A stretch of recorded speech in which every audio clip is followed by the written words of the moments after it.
Social media దెబ్బకు మరో మహిళ జీవితం రోడ్డు పాలైంది. కేవలం లైక్స్, కామెంట్స్, షేర్స్ కోసం తన జీవితాన్ని నాశనం చేశారంటూ బాధిత మహిళ ఆరోపణ. పోలీసులను ఆశ్రయించిన బాధితురాలు సమగ్ర విచారణ చేపట్టి కారకులైనటువంటి సుమన్ టీవీ యాజమాన్యంపై మరియు యాంకర్, జర్నలిస్ట్ మరియు అడ్వకేట్, సిఇఓ అయినటువంటి నిరుపమ అను మహిళా వ్యక్తి మీద రాయదుర్గం పోలీసు వాళ్ళు పలు సెక్షన్ల కింద కేసు నమోదు చేయడం జరిగింది. ఈ విషయంలో ఇంకా అసలు నిజాలు తెలియాల్సి ఉంది. మిగతా సమాచారం కోసం వేచి చూడాల్సిందే. నమస్తే అండి, నా పేరు ఖమ్మంపాటి మాధవి. గత నెల 29వ తారీఖు మా సిస్టర్ ఇంట్లో జరిగిన చిన్న ఇన్సిడెంట్ వల్ల మాకు రాయదుర్గం పోలీస్ స్టేషన్లో చిన్న పెట్టి కేసు లాంటిది అయింది. దాన్ని మేము కోర్టులోనే చూసుకునేవాళ్ళం.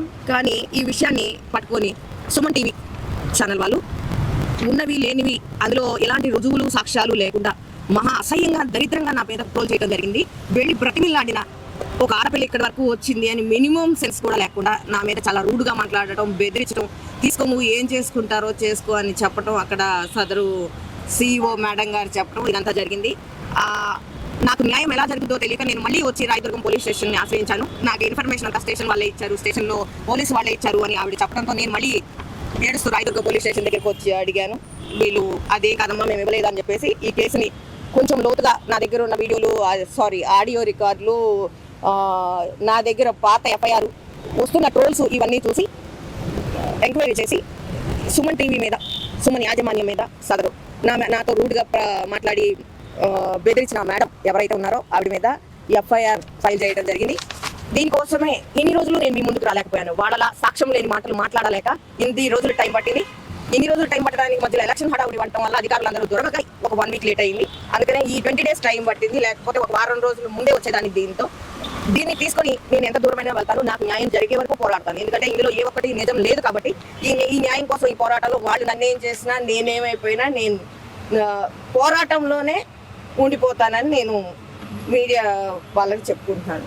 అంటే ఎఫ్ఐఆర్ లో లేని మ్యాటర్స్ ని వాళ్ళు రాశారు కదా, మరి నెక్స్ట్ స్టెప్ వాళ్ళని ఏం తీసుకున్నాం? లీగల్ గా వెళ్తానండి, తప్పకుండా నేను లీగల్ గానే వెళ్తాను. ఆవిడ ఎవరైతే నాకు పోలీసులు ఇచ్చిన ఇన్ఫర్మేషన్, నా దగ్గర రుజువులు, సాక్ష్యాలు అన్నీ ఉన్నాయి, నాకు అన్ని తెలిసే చేస్తాను. నేను మీకు ఆడియో లిస్ట్ పంపిస్తాను, అన్ని తెలిసే చేస్తున్నాను. దీనికి పూర్తి బాధ్యత నాదే. ఎవరైతే ఇప్పుడు ఏవైతే ట్రోల్స్ వస్తున్నాయో దాని పూర్తి బాధ్యత నాదే అంటూ మాట్లాడిన ఆవిడ మాటలు మీకు నేను పంపిస్తాను. ఎందుకు ఆవిడ పూర్తి బాధ్యత అవుతుందో, నా మీద ఉన్న ఎంక్వైరీ ఏమిటో, నా దగ్గర ఉన్నారు ఆవిడ దగ్గర నా విషయంలో ఉన్న రుజువులు ఏంటో నాకు అన్ని తీసుకొచ్చి చూపించాలి. స్టేషన్లోనే నాకు న్యాయం కోసం ఏ స్టేషన్కి అయితే వెళ్తున్నానో, వెళ్ళి వచ్చానో అక్కడికి వచ్చి చూపించమని, నా తప్పు నిరూపించమని. అసలు నిజమేందో చెప్పే ప్రయత్నం చేశారు. నిజమని చెప్పే ప్రయత్నంలో నేను సుమన్ ఛానల్కి వెళ్ళానండి. అక్కడికి ఛానల్కి వెళ్తే కనీసం ఒక 2 నిమిషాలు ఆడపిల్ల ఏడుస్తూ వచ్చిందని ఆ యాజమాన్యం సుమన్ గారిని నన్ను కలవనివ్వలేదు. ఆయన కలవనివ్వకపోక అక్కడ ఏడుస్తూ నేను ప్రాధాయపడుతుంటే ఆ ప్రాధాయపడటానికి కూడా వాళ్ళు మళ్ళీ నేను చచ్చిపోతాను అని బెదిరిస్తున్నాను అని చెప్పేసి ఇంకొక కేసు వేస్తారంట. మరి ఎలా వేస్తారో నాకు అర్థం కావట్లేదు. నాకు అన్యాయం జరిగినప్పుడు నేను ఎలా వెళ్తాను? నాకు బాధతోనే వెళ్తాను. మీకు తెలియకుండా రాస్తున్నారు, ఈ ట్రోల్స్ అన్ని నిజం కాదమ్మా అనుకుంటూ ఇది తీసేయండి వీడియో అని అక్కడికి వెళ్తే ఆవిడ మాట్లాడారు, సిఇఓ మేడం గారు. దీనికి సుమన్ గారు కూడా మీకు చేసేది ఏమీ లేదు, నేను రాస్తే అంతే, నేనే తీసేయాలి తప్ప మీరు ఎవరి దగ్గరికి వెళ్ళినా ఇది జరగదు, సుమన్ గారు కూడా బాధ్యత నాకే వదిలేశారు అనే విషయం చెప్పడం జరిగింది. మళ్ళీ ఏడుస్తూ నేను మళ్ళీ రాయదుర్గం పోలీస్ స్టేషన్ ఆశ్రయించి సైబర్లో నేను పెట్టుకున్న అప్లికేషన్ పెట్టాను, ఇట్లా నా మీద రాంగ్ ట్రోల్స్ వస్తున్నాయి, దాన్ని ఆపండి అని చెప్పేసి ఇప్పటికి ఇన్ని రోజులకి ఎఫ్ఐఆర్ తీసుకోవడం జరిగింది వాళ్ళ మీద. సుమన్ గారు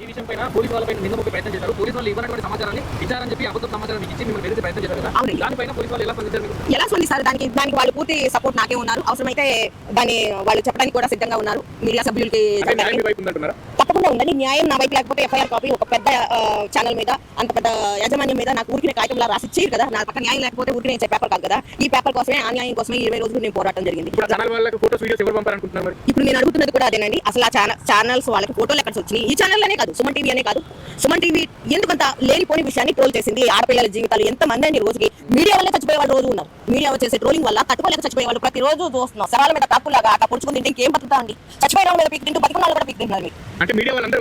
అందరూ ఒకేలా ఉంటారని ఇలాంటి వాళ్ళు అంటే ఒక సంస్థకి వెళ్ళి నాకు ఇది తప్పండి, మీకు తెలియదు, నాకు న్యాయం చేయండి అని నేను ఒక సంస్థకి వెళ్తే కనీసం ఒక ఆడపిల్ల వచ్చింది నా మీద రాంగ్ ట్రోల్స్ చేస్తూ సంపాదించుకుంటూ, అక్కడ మీకు అర్థమైందా, టీఆర్పీలు అనుకుంటూ సంపాదించుకుంటూ నేను ఏడుస్తూ అక్కడికి వెళ్తే నాకు 2 నిమిషాలు టైం ఇచ్చి నా బాధ ఏంటో అడగలేకపోయారు వాళ్ళు. నేను లీగల్గా వెళ్లకుండా మానవతా దృష్టితో ఎలా వెళ్ళను? వాళ్ళు మనుషుల్లాగా నా బాధ ఎలా అర్థం చేసుకుంటారు? అంటే ఆ ఛానల్ న్యాయం చేయలేదు మొత్తం మీద.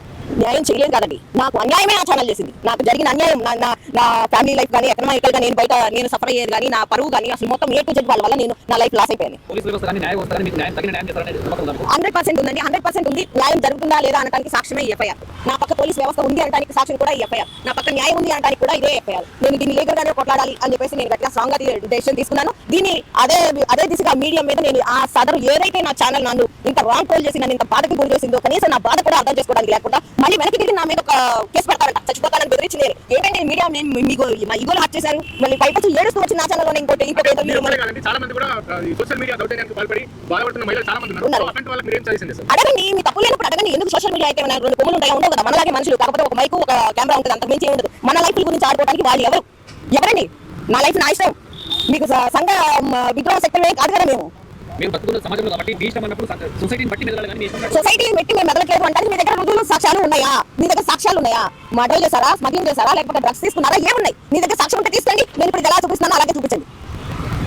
మీడియా జనానికి కావాల్సిన ఇన్ఫర్మేషన్ మటుకే ఇవ్వండి. ఎవరితో బతుకుతున్నారు, ఎవరితో ఉంటున్నారు, వాళ్ళ ఫ్యామిలీ ఏంటి, వీళ్ళ ఫ్యామిలీ ఏంటి, తొంగి చూసి మీరు వాళ్ళ జీవితాలు రోడ్డు మీద లాగాల్సినంత అవసరం మీకు లేదు. మీకు ఏదైనా ఇన్ఫర్మేషన్ కావాలంటే కోర్టులు ఉన్నాయి, న్యాయస్థానాలు ఉన్నాయి, పోలీస్ స్టేషన్లు ఉన్నాయి, వాళ్ళు ఇస్తారు పిలిచి, మీకు మొత్తం వాళ్ళే ఇస్తారు. అంతేగాని మీ సొంత అభిప్రాయాలు మీ సొంత ఇదితో జనాన్ని దయచేసి చంపొద్దు.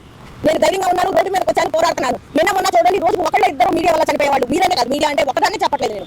మీరు చేసే రాంగ్ ట్రోల్స్ వల్ల చచ్చిపోయేవాళ్ళు చాలా మంది ఉన్నారు. వద్దండి, మీరు వాళ్ళ ఉసురు పోసుకోవద్దు, ఆడపిల్లల ఉసురు అసలు పోసుకోవద్దు. తప్పకుండా గెలుస్తారు.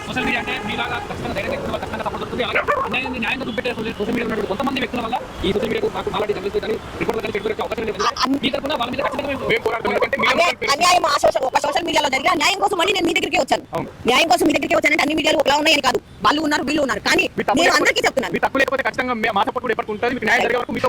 నేను అందరికీ చెప్తున్నాను, దయచేసి మీరు తెలియని ఇన్ఫర్మేషన్ ఇవ్వద్దు, జీవితాలు రోడ్డు మీదకి లాగొద్దు. ఎవరైనా మీరైనా మీ కుటుంబంలో మీ తల్లిదండ్రులు, మీ అక్క చెల్లెలు, మీ అన్నదమ్ములు ఎలా ఉంటారు, మా కుటుంబాల్లో కూడా అలాగే ఉంటారు. మీకు ఎలా నొక్కుంటారు, మాకు అలాగే నొక్కుంటుంది. మీరు మైకి తీసి కింద పెట్టిన తర్వాత మనందరం ఒకటి బాధ, ఎవరికైనా బాధ. దయచేసి ఆ ఒక్క విషయాన్ని గుర్తుంచుకొని మీరు వచ్చిన వల్ల రాసేది. ఇది నేను డిమాండ్ గా చెప్పట్లేదు, రిక్వెస్ట్ గా చెప్తున్నాను. సరే, ఇంకొక సాటి మనుషులాగా అర్థం చేసుకోండి. మీ మనుషులు, మీ రోబోట్లు కాదు కదా. మీకు మెదడు, మీకు మనసులు, మీకు వ్యక్తిత్వాలు ఉన్నాయి. దాన్ని బట్టి మీరు ఫాలో అవ్వండి.